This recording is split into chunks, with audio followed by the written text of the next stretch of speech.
आप लोग कैसे विद्यार्थी, आशा करते हैं कि आप अच्छे होंगे, स्वस्थ होंगे, आप पढ़ाई में अच्छी होगी और आपको विदित होनी चाहिए कि हम आपके लिए जीकेजीएस मैथमेटिक्स और रीजनिंग का पोर्शन कवर करवा रहे हैं और जो आपके लिए बहुत फायदेमंद होगा। अगर आप रेलवे भर्ती परीक्षा की तैयारी कर रहे हैं तो रेलवे रिक्वायरमेंट बोर्ड की बात करें, इसमें हम आपको एक तीर तीन शिकार कवर करवाएंगे। पहला NTPC, group D, RPF constable. और आपको पता होना चाहिए कि आरपीएफ कांस्टेबल का एग्जाम चालू हो चुका है, चल रहे हैं। और आपको बता दें कि हम 2025 में हुए एग्जामों को ध्यान में रखते हुए न्यू एडिशन के हिसाब से आपको पीवाईक्यू क्लास कवर करा रहे हैं। पिछले साल के प्रश्न भले हैं, लेकिन हम वही प्रश्न कवर करा रहे हैं जो एग्जाम में न्यू एडिशन के हिसाब से पूछ रहा है या एग्जाम में आ रहे हैं।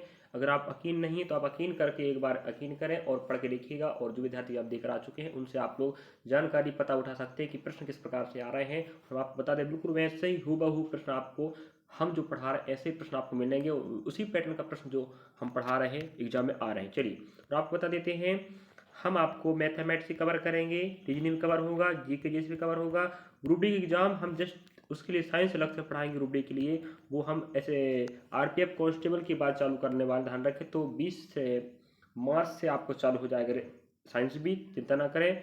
मैथ्स पढ़े, रीजनिंग पढ़े, जीके जीएस पढ़े, तीनों भर्ती परीक्षाओं के लिए बहुत महत्वपूर्ण है। और अदर स्टेट एग्जाम की बात करें, स्टेट एग्जाम की बात करें, राष्ट्रीय स्तर की एग्जाम की बात करें, जहां मैथ्स आता है, रीजनिंग आता है, जीके आता है, वहां पर भी आपको ये पोर्शन आपको साथ देने वाले। चलिए, और प्लेलिस्ट का नाम रहेगा रेलवे भर्ती परीक्षा 2025-26 NTPC, group D, RPF constable करके अलग प्लेलिस्ट डाला, वहां जाके आप देख सकते हो। चलिए, तो आप पता, इस वीडियो के माध्यम से आपको टॉप 20 प्रश्न दिखाएंगे।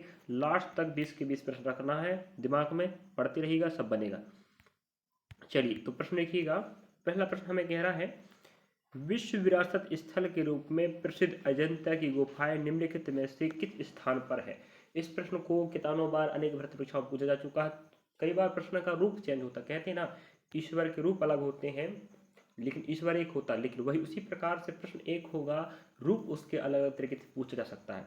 तो विश्व विरासत स्थल का नाम क्या अजंता है, जहाँ अजंता की गुफाएं हैं, गुफाएं वहां पर। तो ये कहाँ पर स्थित है मैं पूछ रहा, तो आप देख पा रहे होंगे औरंगाबाद। अब औरंगाबाद कहाँ पर है मेरे विद्यार्थियों, महाराष्ट्र, ठीक है। और इसकी राजधानी क्या है, मुंबई, याद रखिएगा। पुणे, नासिक, औरंगाबाद और मुंबई सभी क्या हैं, महाराष्ट्र। एमएच के क्या, सबके सब क्या है, शहर हैं। उन्हीं में से एक औरंगाबाद है। ध्यान रखना विद्यार्थियों, यहाँ पर आप क्या मिलेंगी, अजंता गुफाएं, जो बहुत प्रसिद्ध है, आप खुद देख पा रहे होंगे, विश्व विरासत स्थल है। अगला प्रश्न आप देख पा रहा हूँ, यहाँ पर आपको जीके जीएस के रूप में इतिहास, भूगोल, राजनीति, अर्थशास्त्र, खेल, करंट अफेयर, सब समसामयिक घटनाएं, सभी प्रश्न आपको कंप्यूटर, सब प्रश्न समाहित होंगे। ध्यान रखें विद्यार्थियों, निम्नलिखित में से किसे भारत के स्वतंत्रता आंदोलन के दौरान चरमपंथी नेता के रूप में जाना जाता था। ध्यान रखें, तो आपका रहेगा बाल गंगाधर तिलक। तो बाल गंगाधर तिलक को स्वतंत्रता आंदोलन के समय चरमपंथी नेता के नाम से जाना जाता था। चलिए अगला प्रश्न देखते हैं। अगला प्रश्न आप देख पा रहे होंगे, खालिस्तान वैज्ञानिक और गणितीय उपयोग के लिए एक उच्च स्तरीय प्रोग्रामिंग भाषा है। याद रखिएगा, अगर आप वैज्ञानिक या गणितीय उपयोग कर रहे हो तो इसके लिए एक उच्च स्तरीय प्रोग्रामिंग भाषा का नाम क्या है, फोर्ट्रॉन। क्या रहेगा, फोर्ट्रॉन, ठीक है। अगला प्रश्न आप देख पा रहा हूँ, यहाँ पर हमें पूछा है, निम्नलिखित में से कौन सा तत्व एक बहुमुखी तत्व है जो सभी सजीवों और हमारे द्वारा उपयोग की जाने वाली कई चीज़ों का आधार बनता है। जैसे बात करें, बहुमुखी मतलब होता है जो सब जगह स्थित हो, सजीव हो चाहे हमारे द्वारा उपयोग की जाने वाली वस्तुएं हैं, कोई भी चीज़ हो, आपको अधिकांश वो देखने को मिलेगा, वो कार्बन। हमारे मानव शरीर में भी कार्बन है, लकड़ियों में भी कार्बन है, तो अधिकांश आपको कार्बन मिलेगा, ठीक है। चलिए इसी की बात कर रहा है। तो साइंस का प्रश्न आप देख पा रहे होंगे। अगला प्रश्न देखिएगा, सूचना प्रौद्योगिकी का प्रश्न भी आएगा, सभी क्षेत्र के प्रश्न आएंगे, ध्यान रखें। आपको पता होना चाहिए, आरपीएफ कांस्टेबल में आपको 50 प्रश्न जीके जीएस के आ रहे हैं, ध्यान रखें, समझे। चलिए, निम्नलिखित में से किस संगठन ने 2019 में राजस्थान के पोखरण में एक सुखोई लड़ाकू जेट से स्वदेशी रूप से विकसित 500 किलोग्राम वर्ग निर्देशित बम का सफल परीक्षण किया। याद रखिएगा, डीआरडीओ, ठीक है, भारतीय रक्षा अनुसंधान संस्थान। याद रखिएगा, इसका मतलब क्या होता है, भारतीय रक्षा अनुसंधान संस्थान। और इसरो भारत का सबसे बड़ा अंतरिक्ष अनुसंधान केंद्र है, ठीक है। चलिए अगला प्रश्न देख पा रहा होंगे, वर्तमान में इनमें से किस देश में अधिकतम संख्या में नाभिकीय रिएक्टर संचालित हैं? ठीक है, मतलब अधिकांश नाभिकीय रिएक्टर, आपतः नाभिकीय रिएक्टर तो आप जानते होंगे, है कि नहीं। चलिए, तो याद रखिएगा यूनाइटेड स्टेट्स में क्या है, अधिकतर नाभिकीय रिएक्टर संचालित हो रही है। अगला प्रश्न आप देख पा रहे होंगे, दिसंबर 2022 में किसने ICC male cricket of the decade पुरस्कार जीता? याद रखिए विराट कोहली। ध्यान रखिएगा भारतीय क्रिकेट के प्रसिद्ध खिलाड़ी विराट कोहली जी हैं और इन्होंने 2020 में आईसीसी के male cricket of the decade पुरस्कार जीता था। इस प्रकार से हमें पुरस्कार से भी समझ प्रश्न आ सकता है जी, हमें प्रश्न बता रहा और आप भी रहे ध्यान रखें। मतलब अगला प्रश्न आप देख पा रहे होंगे, भारी जल के नामकरण का आधार क्या है?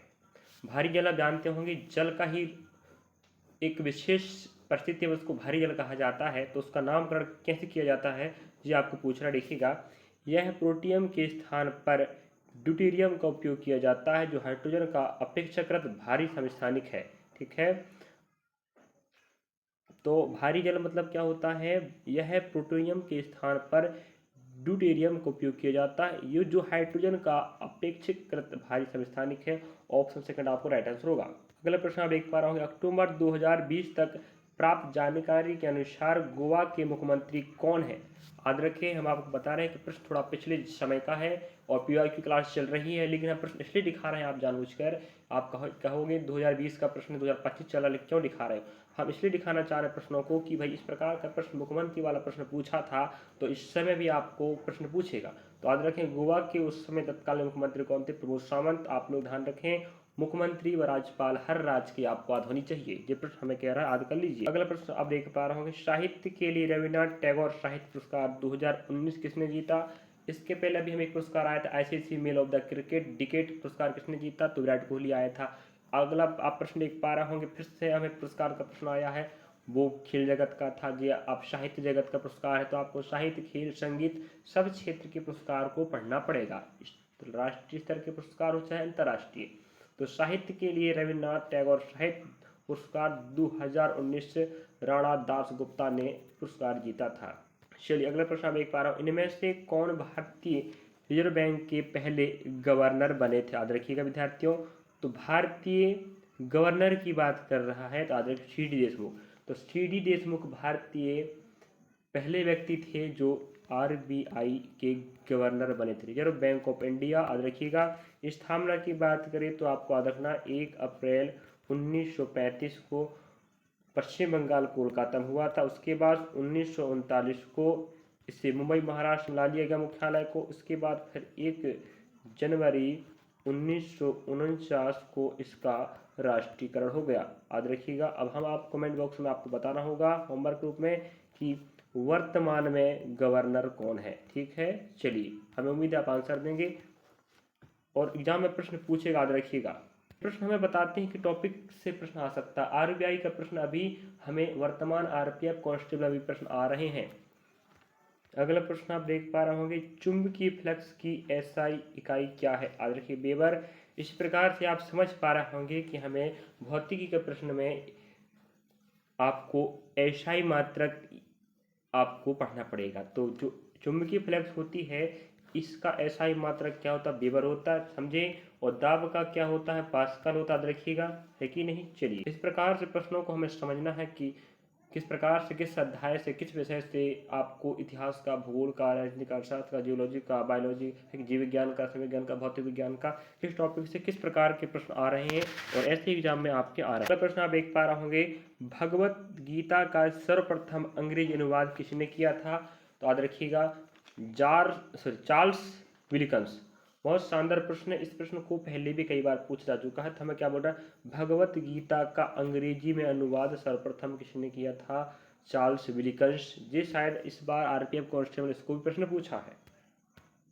अगला प्रश्न आप देख पा रहे होंगे, लखनऊ में 1857 के विद्रोह का नेतृत्व किसने किया था? अब आपको झूठ ना बोलो मेरे विद्यार्थियों, 1857 की क्रांति का प्रश्न इस बार तो छा गया है। तो वही तो हम बता रहे हैं आपको, अगर आप यकीन नहीं तो आप पूछ लीजिएगा।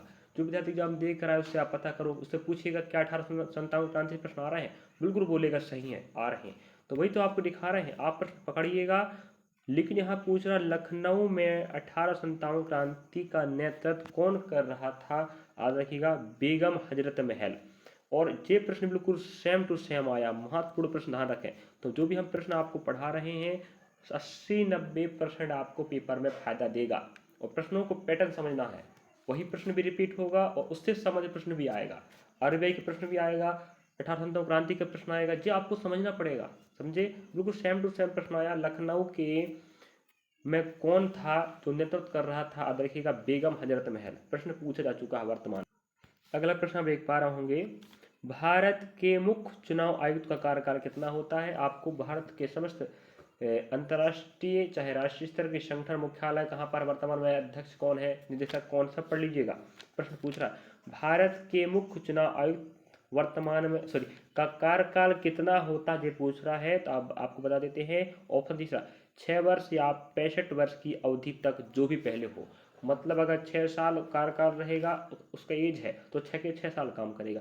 अगर एज नहीं है और वो 6 साल नहीं भी हो पाया तो वो एज होने के कारण वो बाहर हो जाएगा, रिटायर। इस प्रकार से याद रखिएगा, भारत के पहले सुकुमार सेन, अगर आप बोला जाए कि भारत के पहले चुनाव आयुक्त कौन थे तो सुकुमार सेन। अगर वर्तमान बात कर दें तो राजीव कुमार थे, अब नहीं रहे। अब कौन बन गए, ज्ञानेश्वर कुमार।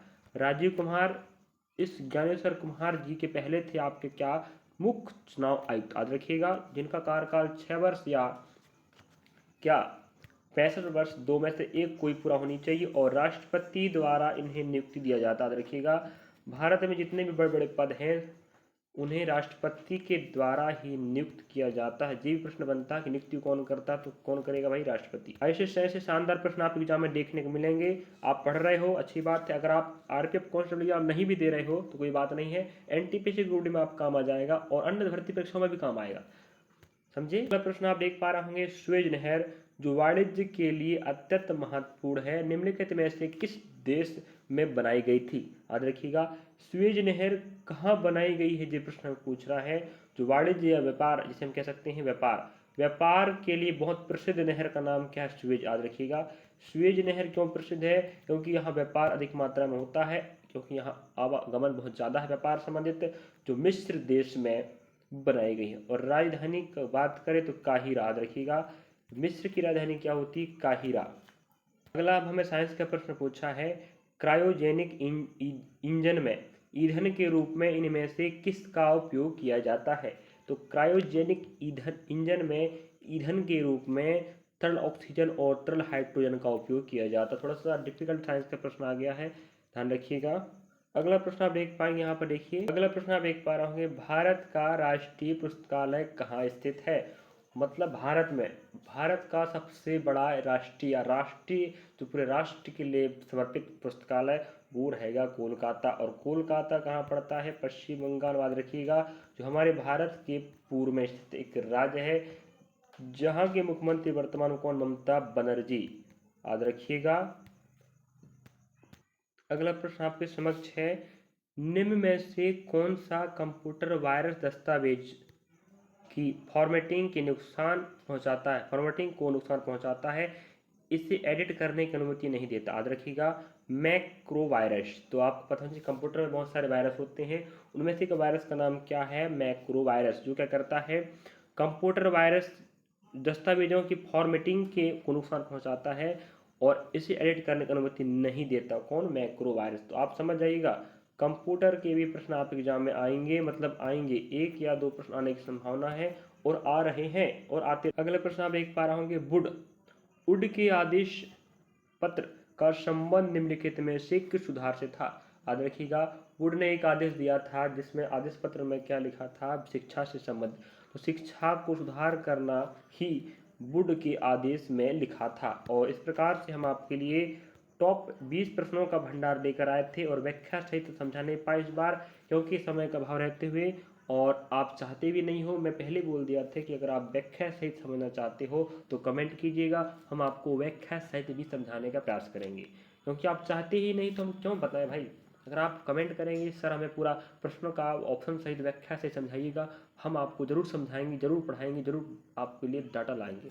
लेकिन आप बोलते ही नहीं हैं। ध्यान रखें, हम आपको PYQ क्लास के प्रश्न कवर करा, सॉरी PYQ क्लास चल रहा है, तो पिछले ईयर के क्वेश्चनों को देखने के लिए आप हमसे जुड़ सकते हैं। और बेहतरीन ढंग से आपको बता दें, उनको 80 और 90% आपको ऐसे ही एक्यूरेट प्रश्न मिलेंगे, चाहे वो मैथ्स का हो, चाहे रीजनिंग का हो, चाहे जीके जीएस का हो। अगर आप हमारे रीजनिंग के प्रश्न देख रहे हो, मैथ्स का देख रहे हो, जीके जीएस का देख रहे हो, और ध्यान रखें ऐसे ही प्रश्न आप एग्जाम में आ रहे हैं और छपने वाले छपते रहेंगे।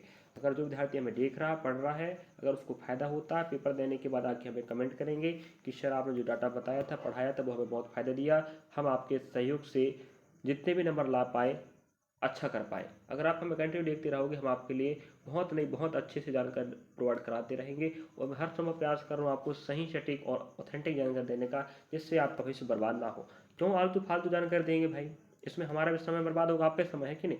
तो आपको ध्यान रखना, वीडियो अच्छा लगा तो लाइक करें, सब्सक्राइब करें, शेयर करें, और उन विद्यार्थियों को जरूर शेयर करें जो विद्यार्थी पढ़ना चाहता है, उसको भी पता चले कि कहीं पढ़ाया जा रहा है बिल्कुल सही सटीक और विश्वास लायक जानकारी।